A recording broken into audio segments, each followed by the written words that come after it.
his jammies, he called us.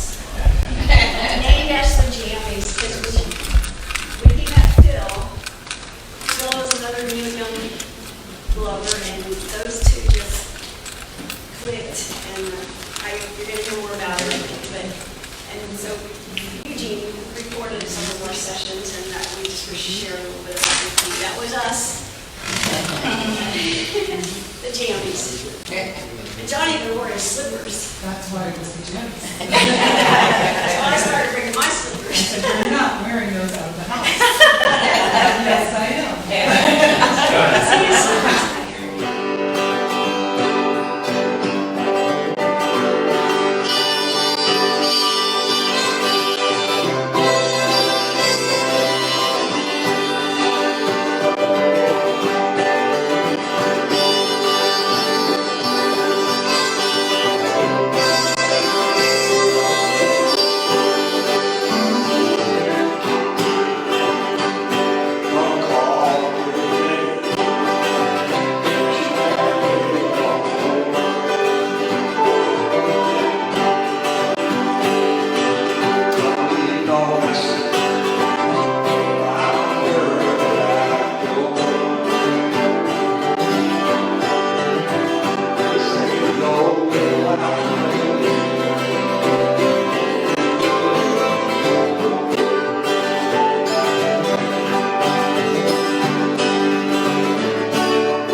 exist.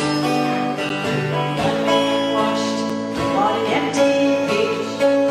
One man betrayed the kiss. In the name of love. What's more in the name of love? This is a Neil Young song.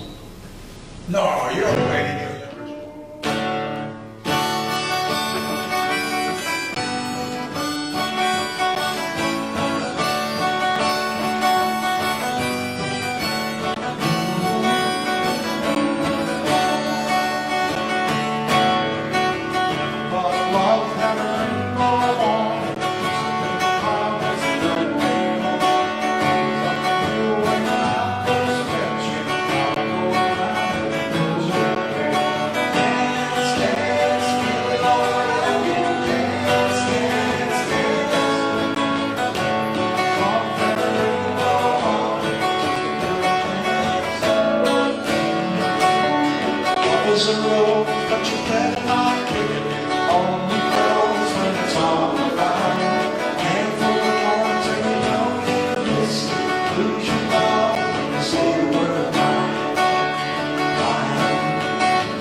more than the stars that fill the sky. We love you.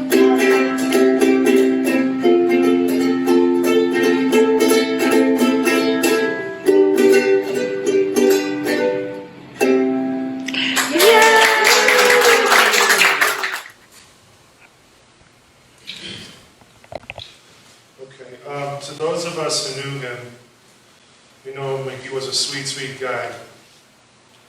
I wish he could text us from heaven. One of the last things he texted us was to keep rocking on. I met John at one of Susanna's driveway jams. Beth told me about another guitar player who liked Neil Young. I showed up and was sitting across from John and played a few songs. The next time I went to the jam, I sat next to John and helped him sing his songs. He didn't mind, and our voices blended well together. We started joking and telling Neil stories. I bought Susanna's 12-string, it sounded so good. After a couple of months, we started working on our Neil Young showcase. A couple of nights ago, I was trying to figure out what to say at John's service.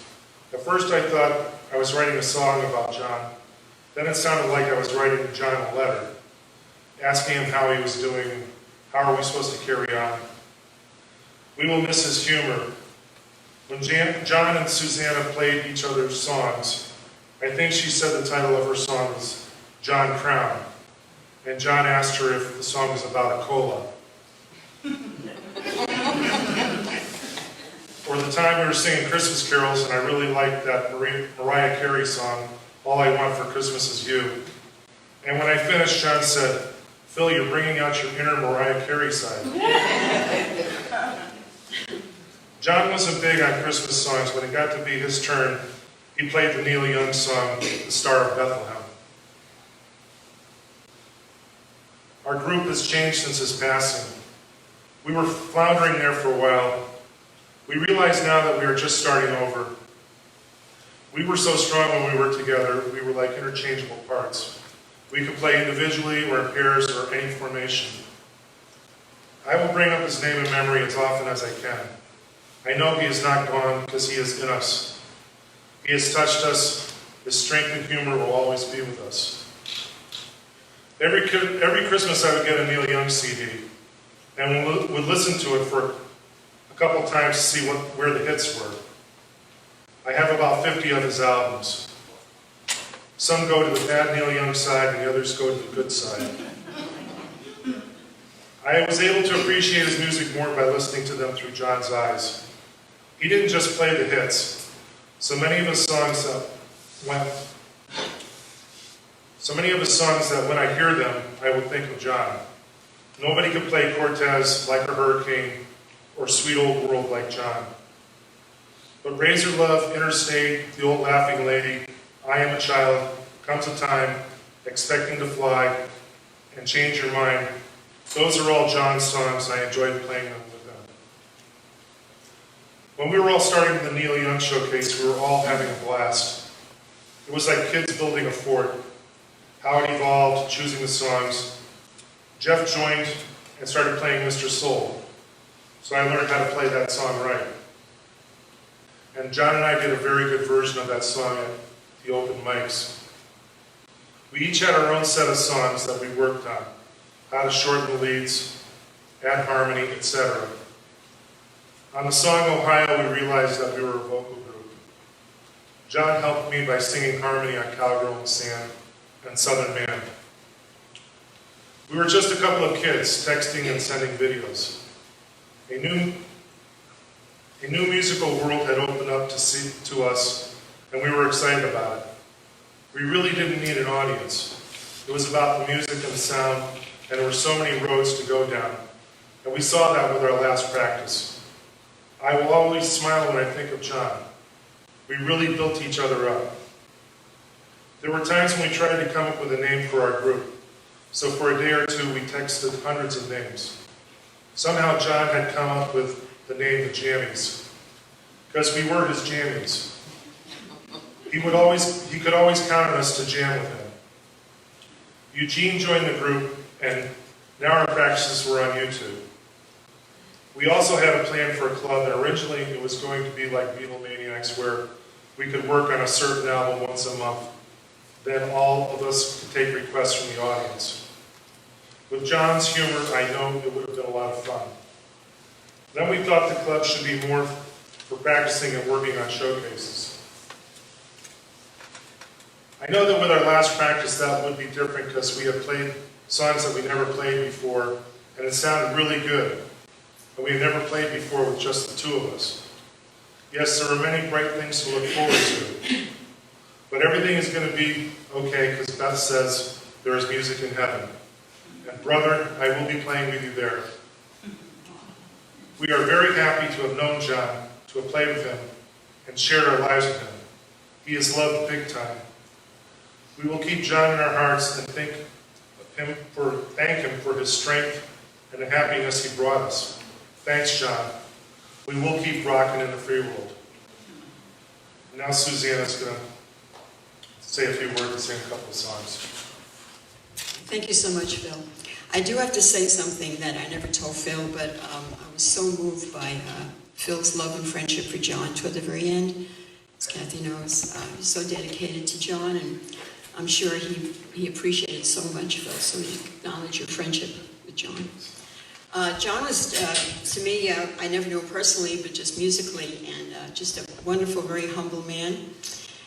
And I remember, excuse me, in my driveway jams, I have a next-door neighbor, Steve Biasi. Many of you probably know him. He's one of the top singers here in the Villages, karaoke. And he's very disabled. No matter how John felt, he always got up to help Steve get in his vehicle. He had to lift his very heavy legs, you know, and kind of almost carry him up, and John always did that. It was amazing, I thought.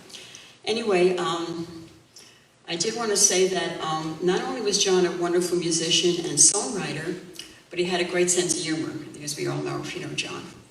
And right at the beginning of the COVID thing, me, John, and Steve McKinney, the three of us were there. Here, no, hi Steve. We were over at Kilwin's Breezeway jamming, and a reporter from the Daily Sun came over, did a beautiful article, and she said, oh, by the way, what's the name of the group? And right away John said, the Pandemic Trio. Like, what else? So I always remember that. Okay. Well, I've written songs most all my life, and I've written probably for hundreds of people, but nobody's ever written me a song. And John, about 8 months ago, at Eisenhower Jam, remember John said he wrote me a song. I said, oh wow, nobody ever did that before. Very unexpected. So I like to sing that song. It's called Susanna Sings, which I do. But don't ask me to cook for you.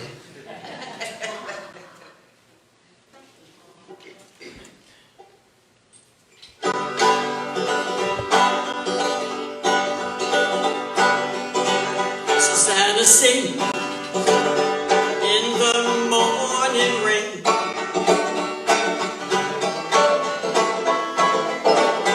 Plays her guitar and her banjo again.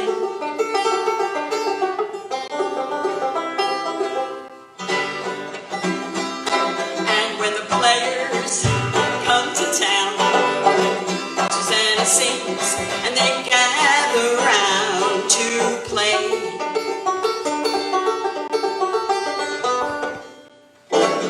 Susanna sings in the morning rain.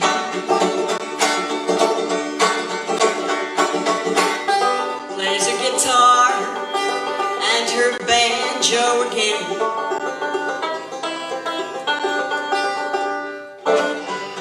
When the players come to town, Susanna sings and they gather round to play.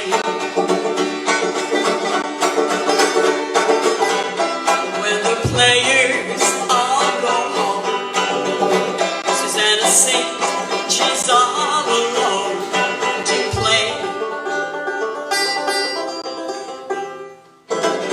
Ba-ba-ba.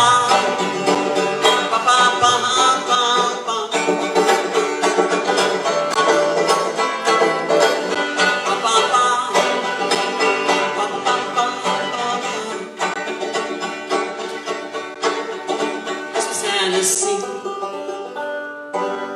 Something like that.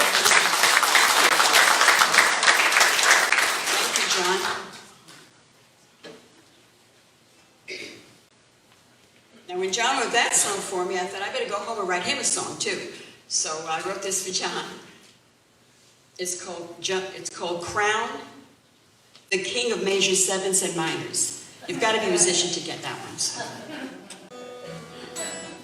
You have to forgive me, I just kind of finished it off last night, so I'm kind of need a little aid here to help out. I hope I remember.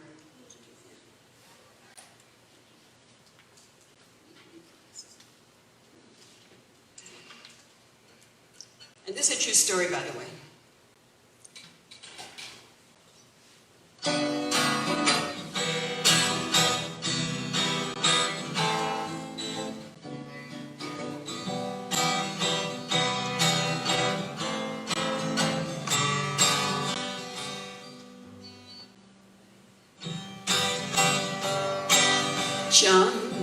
Crowne plays a royal guitar,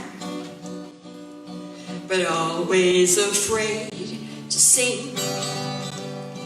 But he had no choice when we said that his voice had to be part of the thing. When he started voking Neil Young, that's when we all said, well done. And that's when he had become me delivering the songs Neil had sung. Crowne, the king of major sevenths and minors. Crowne is the king of major sevenths and minors.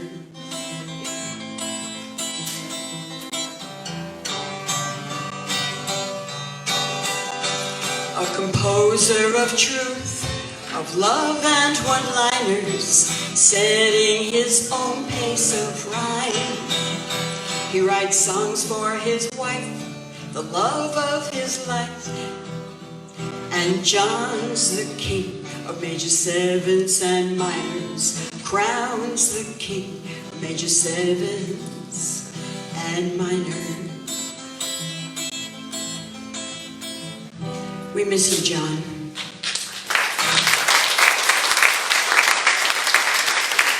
Thank you all so much for coming.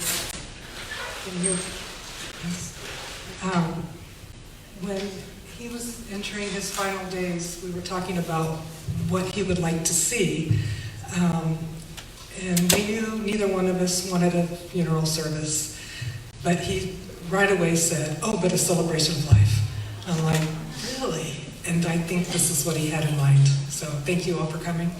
I don't know if all of you know, John's from Boston, I'm from Indiana, and how in the world did our worlds collide? Well, years ago, was it 1994, we met in a chat room before the internet. It wasn't a dating site, it was a chat room that was called, oddly enough, the Village Elders. We would go there in the evenings and just chat, talk to people, and I was shocked to hear that these people met in person. I said, oh, no. Don't want any part of that. But it was just fun to get to know these people and talk to them online. This was 2400 baud modems, dial-up modems. But then when the internet finally came around, then we'd go into the internet phase of the chat room. But then we did decide as a group of village elders to meet at a conference in Tennessee. John flew out, I picked him up at the airport, met him for the first time, and we were both shaking because we had been talking for over a year online. And then we met at the airport, we drove to Tennessee. And then after that, we came home, talked for a long more online, and fell in love, basically. We kind of knew leaving the conference in Tennessee that this was going to be a thing. So that was in 1994. In 1995 was the conference, and then in 1996, he said he would move to Indiana and live with me and 4 young children. And people thought he was nuts. I know his family, even to this day, they're saying, what in the world were you thinking? I think my oldest was 13 at the time, so we went through teenagers. My youngest was 5, but he loved kids. We both loved kids. We both loved music. So he moved out in 96 to Indiana, and then we got married in 1998. Small, very intimate ceremony. We shared a love of music and children. I think music was probably what brought us together initially. We were both introduced to music in our childhoods by our fathers. My father was a musician. He played the accordion. Later in his life, he was in a German band. He had me playing the accordion when I was 5. Took clarinet lessons my entire life, all through high school, marching band. John's father taught him. He was in a drum and bugle corps, played the trumpet, so he played that throughout his childhood. But John quickly then taught himself the guitar. He was self-taught on the guitar, on the harmonica, and keyboards. He could play keyboards, but he couldn't read music. Never could read music, and he never understood how I could sit, because I still play, how I could open up a book and play my clarinet reading music. He would just be in awe of someone reading music, because he never could read music. We both worked hard while we were raising the kids, saving for retirement. We were finally able to enjoy when we moved here. We moved here in December of 2018, and we mainly picked the village just because at the time we were both avid golfers. Like, well, where else can you live? I mean, this is the greatest place to live if you golf. So we got to do that. But then he started branching out into music here. He was surprised that there were actually people that would get together and play music. He's like, oh, this is great. So he was just really getting into that. But then he found someone who was just as big a Neil Young fan as he was. And he could not believe it. He was so excited. I think he would have played for Phil every single night had we allowed. I mean, he was kind of even pulling back from golf so he could be with Phil. He was on cloud nine.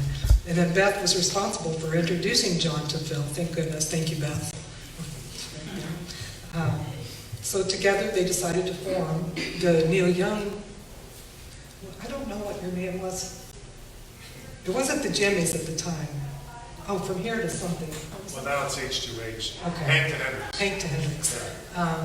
But John and Bill together officially formed the group. They made it with the villages and said this is... Guys. I'm sorry? I call them the Neil Young guys. Okay. But it was nice to see the friendship that they had over one singer, Neil Young. And he knew just as much Neil Young as John did, and it was nice to see, because I know Phil had come over to our house before, and they played together. And they're good. They were really good together. This group was bringing John out of his fear of performing publicly. He was very humble. He didn't think it was that good. Until we moved here, really, he had never performed for anyone else. So they were responsible for bringing that out in him and forcing him to sing, like Susanna said. He didn't want to because he didn't think he sounded that good, but he was good. Now, after the cancer diagnosis in January of this year, he sailed through the trips to the Moffitt Cancer Center. He was a trooper. We drove down there every day for 5.5 weeks. To go through the chemo and the radiation, but it just wasn't meant to be.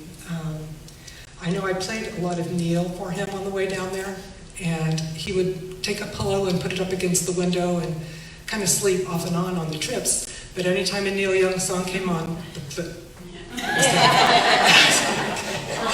not that out of it. Every time a Neil Young song came on, you could see him tapping his foot.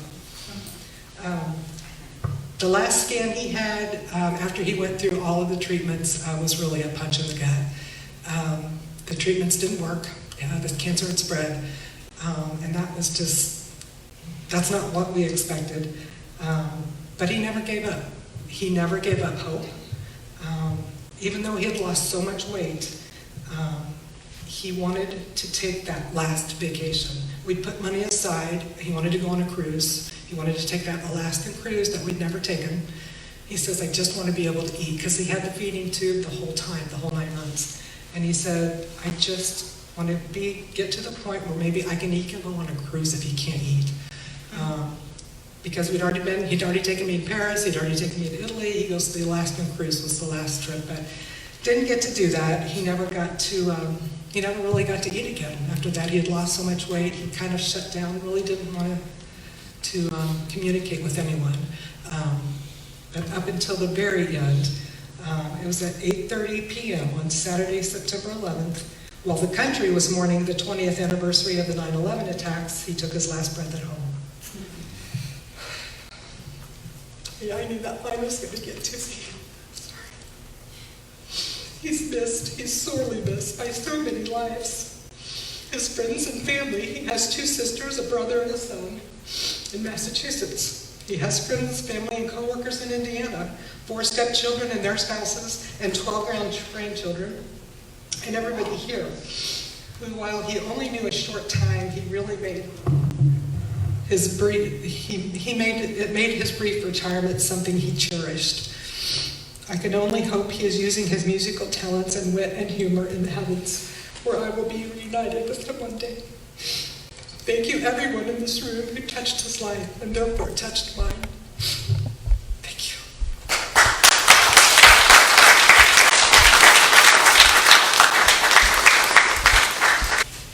I met John in the pool, at the neighborhood pool. And my husband was there too, so that was our first encounter with him.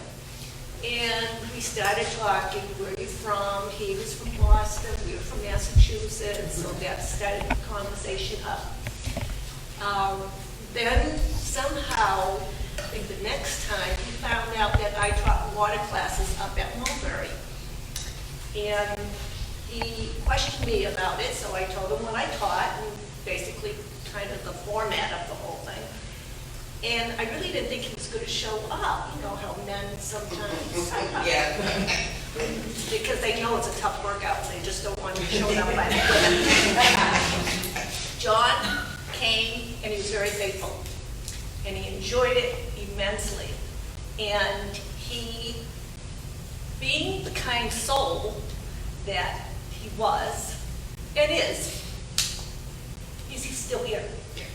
He's still here spiritually. He was humble, but he was big, humbly. And people automatically took they were brought together. He was like a magnet. And he happened to befriend another person, and especially this gentleman who's been taking water classes for like 20 years. And so the two of them would get together and they do whatever they talk and whatnot. And as a matter of fact, he would ask me to get in touch with him after his passing, which I did, and he was very grateful for that. Anyway, so he was in class, and then he passed away. And I read his obituary, and I couldn't believe this humble man, not that I couldn't believe that he was capable of it, but he never talked about himself, of all his accomplishments. And I think that is such a great tribute to him. And I just wanted to share that. I'm sure everybody realized it. Like I said, I was blown away. You're so lucky to have him in your life. So were we all. Thank you. The first song that we're going to do is this beautiful song right after John passed. Phil sent out a group email to everybody with the sad news. And attached to the email, he had found this absolutely gorgeous contemporary Christian song. It just touched your heart. And the song is called Scars in Heaven. And it just pretty much says it all. I customized the last verse a little bit. But it's a beautiful song. Phil and I and Beth are going to do that song. Everybody want to do a quick mic check just to see if Test, test. Check. That's too loud. Well, you need to be loud. I don't. Hello. Test. Testing. Okay, yeah, it's better. Right, Lori? Is it too loud? Check, check. Eugene, I'm good. Yeah, mine's fine.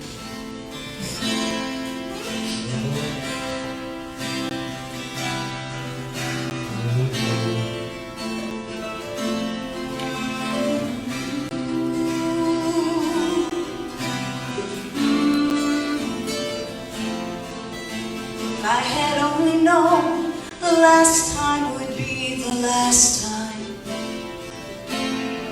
I would have put off all the things I had to do. I would have stayed a little longer, held on a little tighter. Now what I'd give for one more day with you.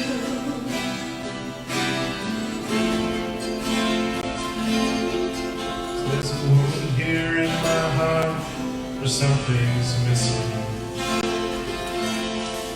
And they tell me that it's gonna heal with time. And I know you're in a place all the wounds have been erased. Knowing yours are healed is healing mine. The only stars in heaven won't belong to me and you. There'll be no such thing as broken. All the old will be made new. And the thought that makes me smile now, even as the tears fall down, The only stars in heaven are the hands that hold you down.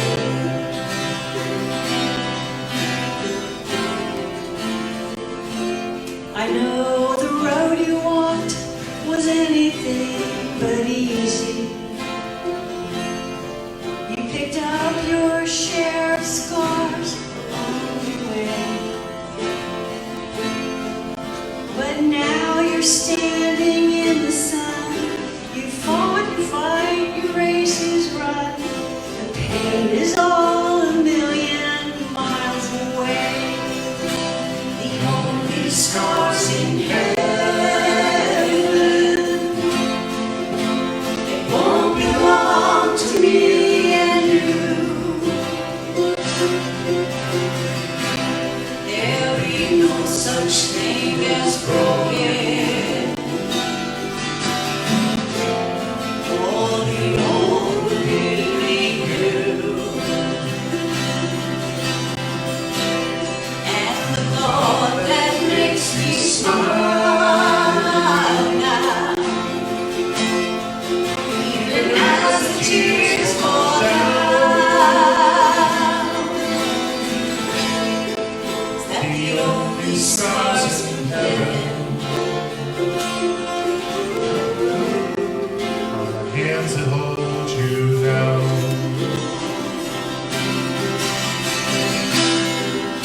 Hallelujah.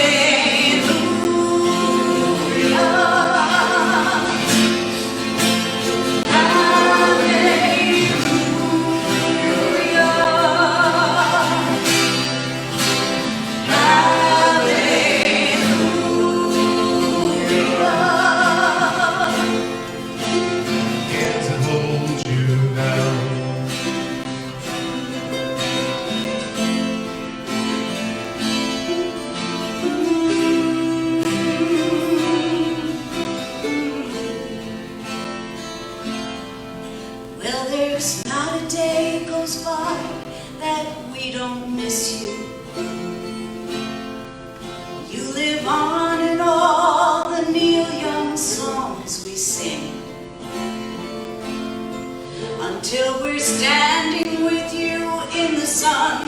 We'll fight this fight and this race we'll run until we finally see what you can see. The only stars in heaven won't belong to you. There'll be no such thing as broken. All the old will be made new. And the thought that makes me smile now, even as the tears fall down. Lonely stars in heaven, hands that hold you down.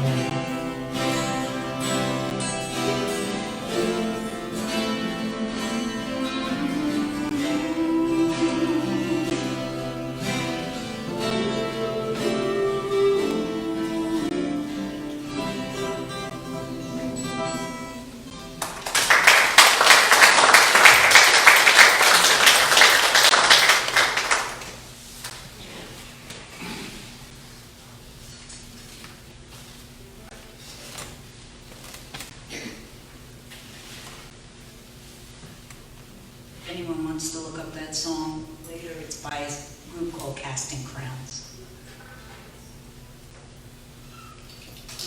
This is a song that Elton John wrote after John Lennon died. So it's a good song. I don't know. A lot of people know it. Here it goes. Called Empty Garden.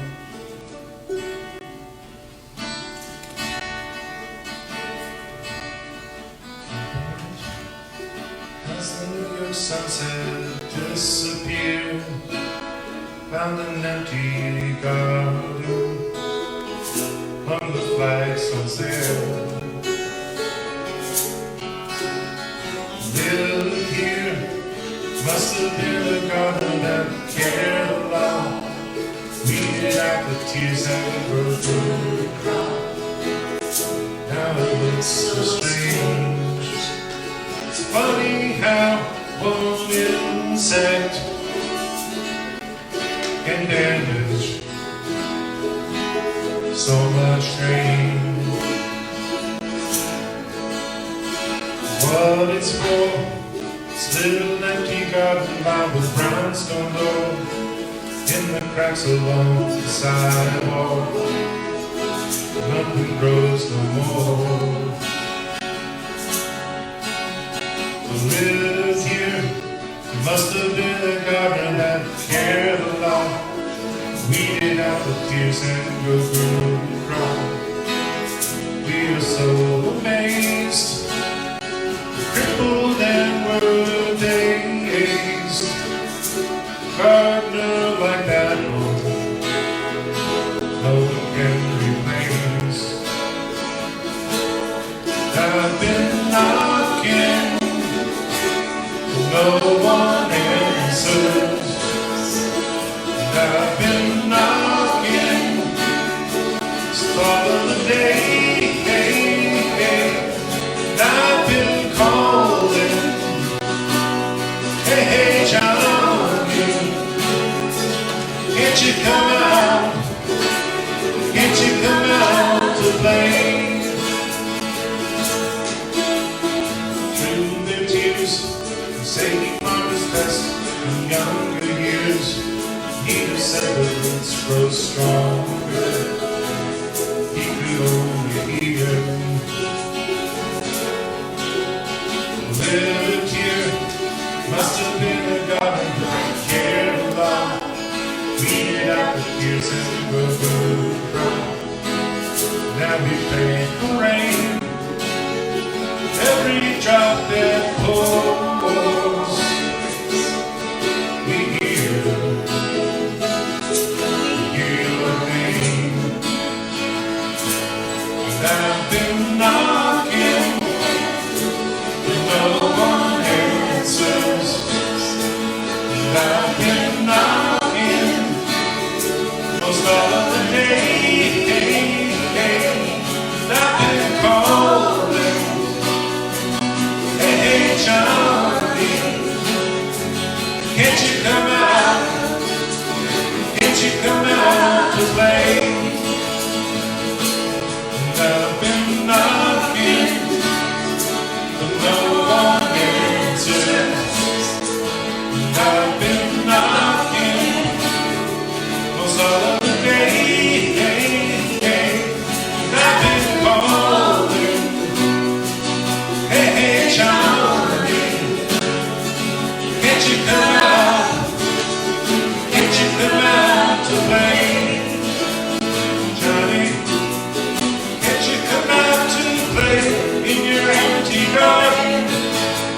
coffee's in the kitchen.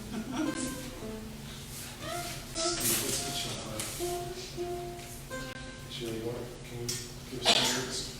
Oh, Use the sure. mic stand. Oh, thanks. Hello.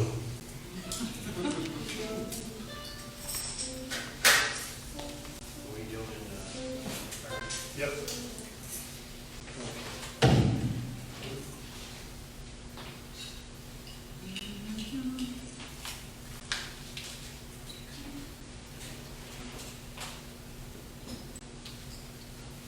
I need my glasses.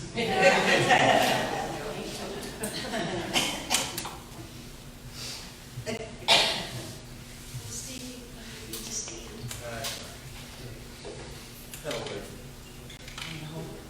No, that's sure. Yeah, I can read it. The song's called By Neil Young, Harvest Moon.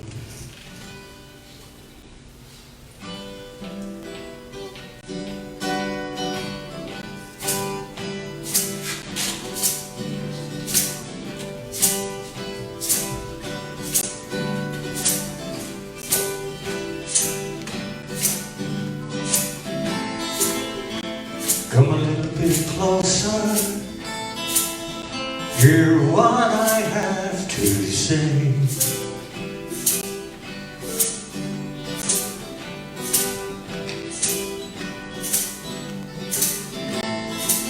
Just like children sleeping,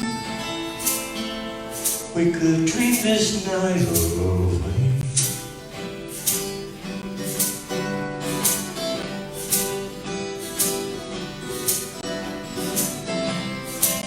But there's a full moon rising, let's go dancing in the light.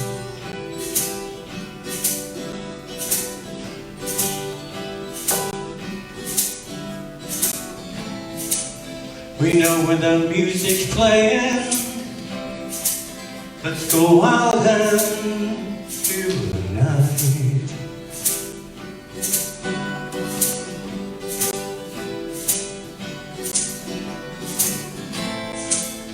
Because I'm still in love with you, I want to see you dance again.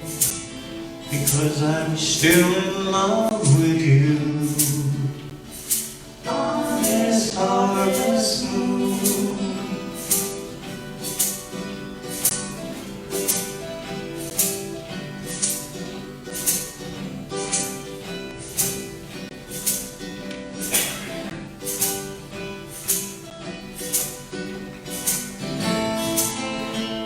when we were strangers, I watched you from afar.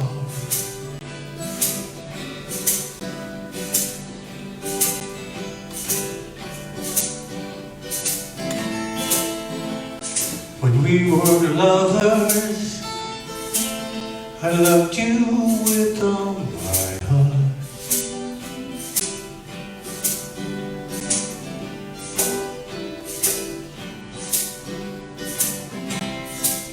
But now it's getting late, and the moon is climbing high.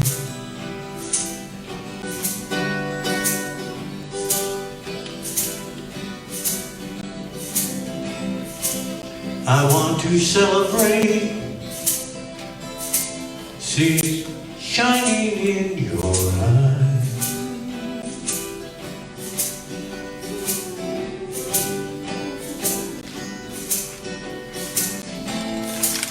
Because I'm still in love with you, I want to see you dance again. Because I'm still in love with you. On this harvest moon,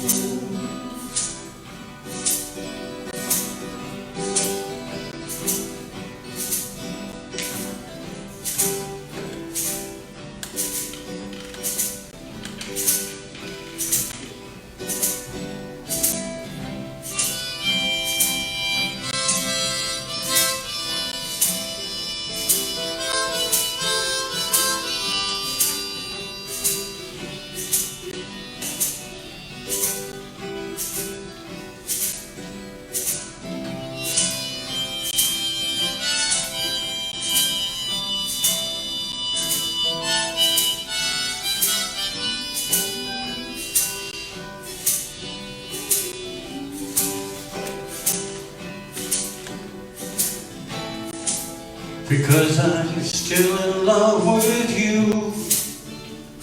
I want to see you dance again, because I'm still in love with you.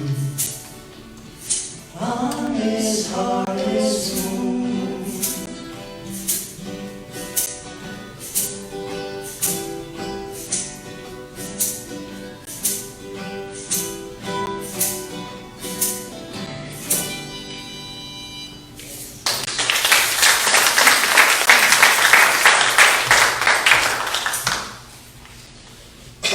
Okay, I'm going to do Sugar Mountain, and John taught me the intro on this, and we were still working on the arrangement. I think we just about have it, I think. And we were working on this one. Okay.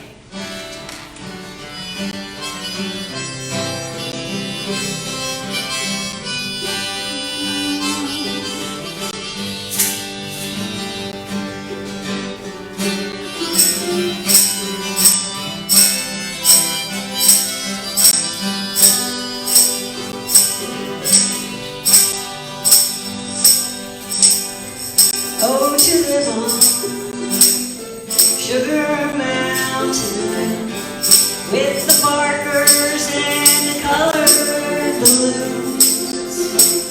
You can be 20 on Sugar Mountain, though you're thinking that you're leaving there too soon.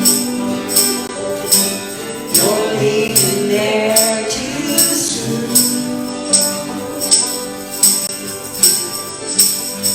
It's so noisy at the fair, but all your friends are there.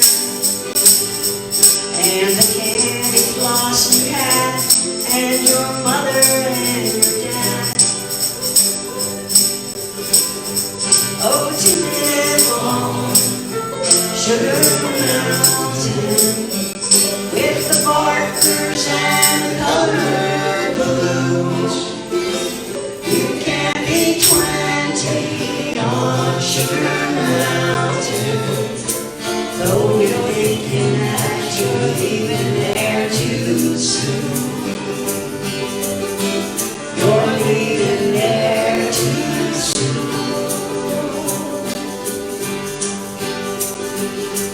Now you're underneath the stairs, and you're giving back some leers to the people that you met, and it's your first cigarette. Oh, to live on Sugar Mountain with the barkers and the colored balloons. You can be 20 on Sugar Mountain, though you're thinking that you're leaving there too soon. You're leaving there too soon.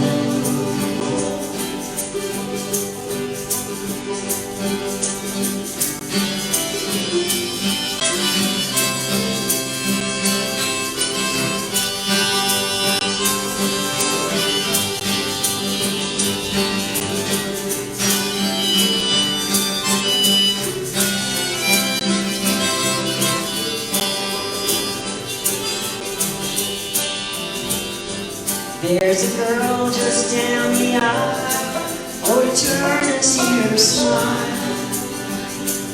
You can hear the words she wrote as you read the note. Oh, to live on Sugar Mountain with the barkers and the colored balloons. You can't be 20 on Sugar Mountain, though you're thinking that you're leaving there too soon.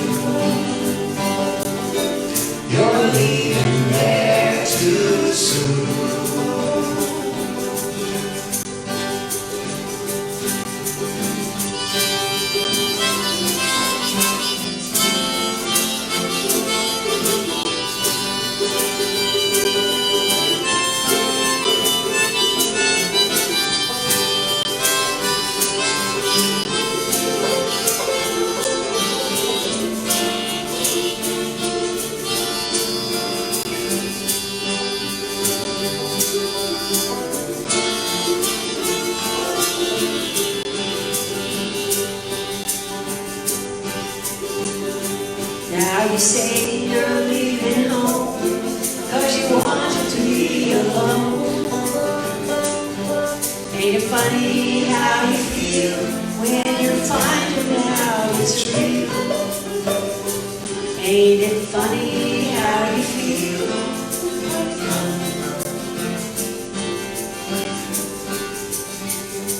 Oh, to live on Sugar Mountain with the barkers and the colored blues. You can't be 20 on Sugar Mountain, though you're thinking that you're leaving there too soon. You're leaving there too soon.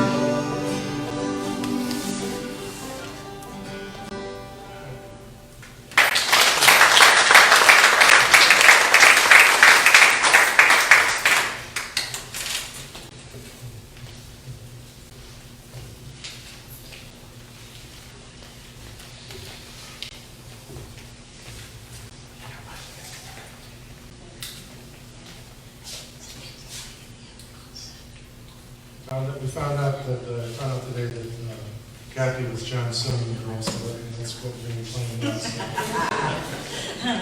For the girls.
it's Long May You Run. It's going to be our last song, and we got one more bigger song. It's going to be on the screen. And after that, we're all going to the Dragon Flower. Whoever wants to go, we hope all you can go there too. It's a winery. It's not too far from here. So, anyway, let's play Long May You Run.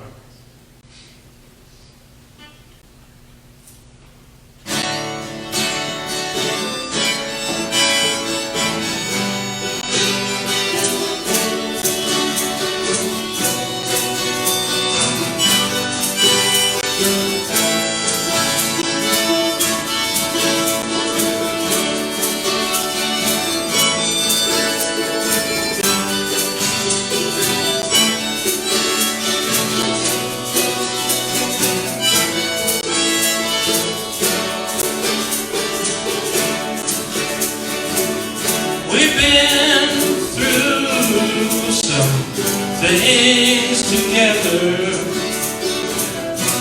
The trunks of memories still to come. We found things to do in stormy weather. Long may you run. Long may you run, long may you run, although these changes have come. With your come on shining in the sun, long may you run.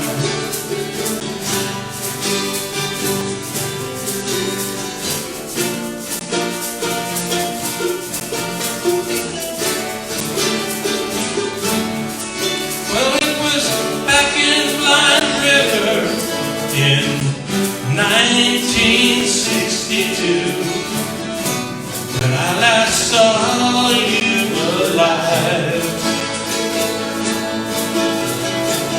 But we missed that ship on the long decline. Long may you run. Long may you run.